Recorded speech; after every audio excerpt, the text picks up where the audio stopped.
I never thought I'd see my parents beg, not after what they did, not after how easily they cast me aside for my brother James. Yet here they were, sitting in my office on the 47th floor of downtown Manhattan, trying to explain why I should save the very company they denied me. "Emma, please," my mother pleaded, her Hermes scarf twisted nervously between manicured fingers. "The company's been in the family for 3 generations." I kept my expression neutral as I looked out over the city skyline, remembering the day 5 years ago when they dropped their bombshell over Sunday dinner. "We decided to give your trust fund to James," my father had announced between bites of roast beef, as casual as if he were discussing the weather. "He needs the capital for his new venture, and well, you've always been the responsible one. The practical one." Practical, that was their code for boring, reliable Emma, the daughter who graduated summa cum laude from Princeton, who'd never caused a moment's trouble, unlike James with his string of failed businesses and mounting debts. "The practical one doesn't need the money," they'd said. "James has vision. He just needs support to make it happen." $5 million. My college fund, my inheritance, my safety net, all handed to my younger brother because he needed it more. I remember sitting there, fork frozen halfway to my mouth, as the implications sank in. The carefully laid plans for my own business, the startup I'd been quietly developing for 2 years, all of it suddenly impossible without the capital I'd been counting on. "You'll be fine, Emma," my mother had added, reaching across to pat my hand. "You've got that nice job at Anderson Consulting. Very stable." Stable. Another coded insult. What they really meant was safe, unambitious, boring. I'd excused myself from dinner early that night, driving through Manhattan's rain-slicked streets in a daze. By the time I reached my apartment in Chelsea, something had crystallized inside me, a determination I didn't know I possessed. Fine. They wanted to bet everything on James. Let them. I'd build something without their help, without their money, without their approval. The next morning, I walked into Anderson Consulting and handed in my resignation. "Are you sure about this?" my boss had asked, genuine concern in his voice. "You're on track for partner in a few years." I was sure, more sure than I'd ever been about anything. I had $127,000 in savings, not much by New York startup standards, but it would have to be enough. I moved out of my Chelsea apartment into a tiny studio in Queens, converted my dining table into a desk, and got to work. The idea had come to me 2 years earlier, watching clients struggle with supply chain management. Everyone was trying to solve logistics with brute force, more warehouses, more trucks, more inventory.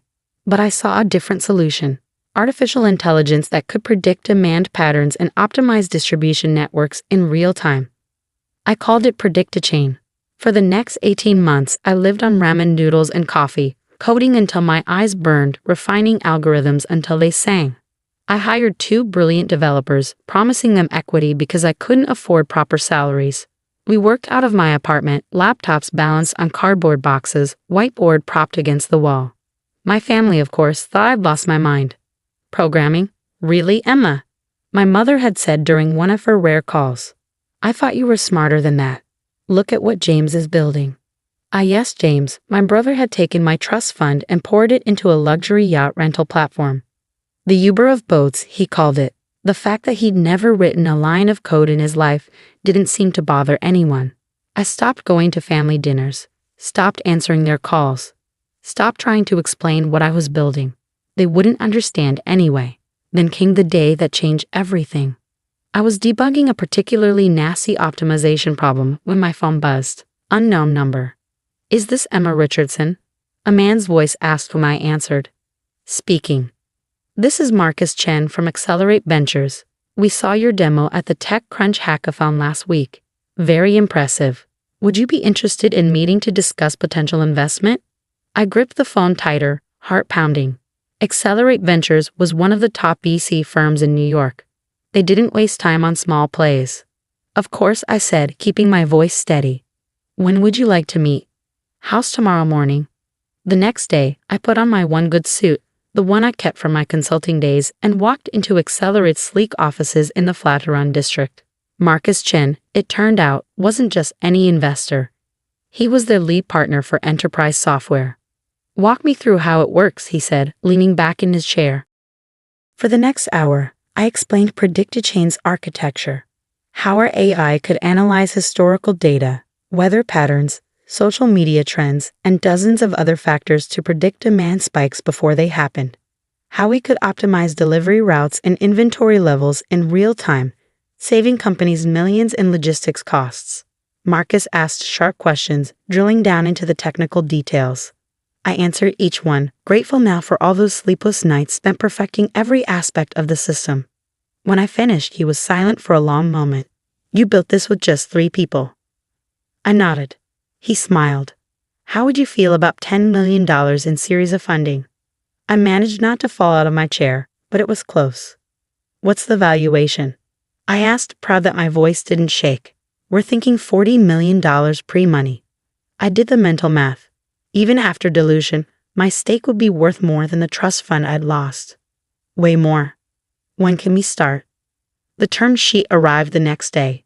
By the end of the week, we had a deal. Accelerate's lawyers handled everything, making sure every detail was perfect. I didn't tell my family. Let them keep thinking I was failing, that I'd made a horrible mistake leaving my stable job. They'd find out soon enough. The money hit our company account on a Tuesday morning. By Wednesday, we'd leased proper office space in downtown Manhattan. By Friday, we'd hired our first 10 employees. Predicted chain was real, really real. And then, because the universe has a sense of humor, James's yacht rental platform imploded spectacularly. $5 million, gone in 18 months. It turned out that the luxury boat market wasn't quite ready for Uberification. Who could have guessed? But that was just the beginning. The real shock came when we discovered what James had done with the family company's money. He hadn't just lost his own investment. He'd leveraged Richardson Enterprises, our family's century-old manufacturing business, to secure additional loans. Loans that were now being called in. The same company they denied me access to was now teetering on the brink of bankruptcy. And here they were, sitting in my office, asking for help. I looked at my parents, really looked at them. My mother's carefully maintained facade was cracking. My father looked older than I'd ever seen him. 5 years ago, they'd dismissed my dreams, given away my future without a second thought. Now they needed my help to save their own. Emma, my father said, his voice rough. I know we have no right to ask, but please, help us figure this out. I stood up, walking to the window. 47 floors below, New York City hummed with energy. Somewhere down there, trucks were using my software to optimize their routes. Warehouses were adjusting their inventory based on my algorithms. I built something real, something valuable, without their help, without their money, without their approval. The question was, what would I do with that power now? I turned back to face my parents, memories flooding through my mind. All those Sunday dinners where they praised James's latest visionary idea while dismissing my careful plans. All those times they told me to be practical, to be realistic, to think smaller. Show me the numbers, I said finally. My father pulled out a thick folder, hands trembling slightly as he placed it on my desk. I did miss the way his eyes lingered on the CEO nameplate or the view of Manhattan behind me. The financial statements told a story of staggering incompetence. James hadn't just lost money, he'd systematically destroyed 3 generations of careful business building in less than 2 years. $15 million in unauthorized loans, I said, flipping through the pages, using company assets as collateral. Without board approval. How was this even possible? My mother shifted uncomfortably. James said he had a plan. That his yacht platform would revolutionize luxury travel. And you believed him. It wasn't a question. Just like you believed him when he started that failed cryptocurrency exchange, and that AI-powered juice bar, and that smart umbrella startup. He's your brother, my father said quietly. Yes, I replied, my voice sharp. The brother you gave my trust fund to. The brother whose vision was worth more than my plans. How's that working out for everyone? The silence that followed was deafening. I looked down at the latest quarterly report. Richardson Enterprises was hemorrhaging cash. The loans were coming due, and there was no way to pay them. Without immediate intervention, the company would be bankrupt within months. The banks are calling the loans, my father said, his voice hollow. We've tried negotiating, but what? They want new management, someone with proven business acumen. I almost laughed. Now they cared about business acumen, now they wanted someone practical. Where's James? I asked, though I already knew the answer. My mother dabbed at her eyes with a monogrammed handkerchief. He's in Bali. Some sort of meditation retreat. Says he needs to find himself after the setback. Setback? That's what they were calling the complete destruction of our family's legacy. I pulled up PredictChain's latest valuation on my laptop, turning the screen so they could see it. Their eyes widened at the number, $500 million. That's your company, my father stammered. Yes, the one I built after you gave away my startup capital. Turns out I didn't need your trust fund after all. My mother reached across the desk, trying to take my hand. I pulled back. Emma, sweetheart, we're so proud. Don't. I cut her off. Don't pretend you believed in me. Don't pretend you supported my vision. You're here because you need something, not because you're proud. They had the grace to look ashamed. I stood up, walking to the window again. Below, a PredictChain optimized delivery truck navigated efficiently through Manhattan traffic. Our software at work, making the impossible routine. Richardson Enterprises needs 3 things to survive, I said, still looking out at the city. First, immediate capital injection of at least $20 million to cover the loans. Second, completely new management and board oversight. Third, modernization of all systems and processes. I turned back to them. As it happens, PredictChain has been looking to acquire a manufacturing company to showcase our logistics technology. We have the capital, the expertise, and the vision to turn things around. My parents exchanged glances. You buy Richardson Enterprises? My father asked. No, I replied. PredictChain would buy it. At market value, which given the current situation isn't much.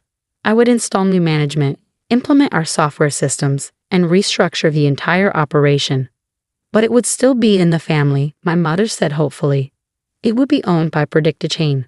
I would run it as CEO, not as your daughter. There would be no special treatment, no board seats for family members, no executive positions for people without qualifications.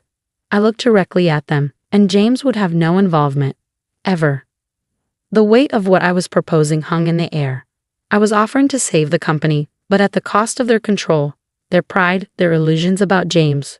We need an answer quickly, I continued. The longer we wait, the less there will be to save.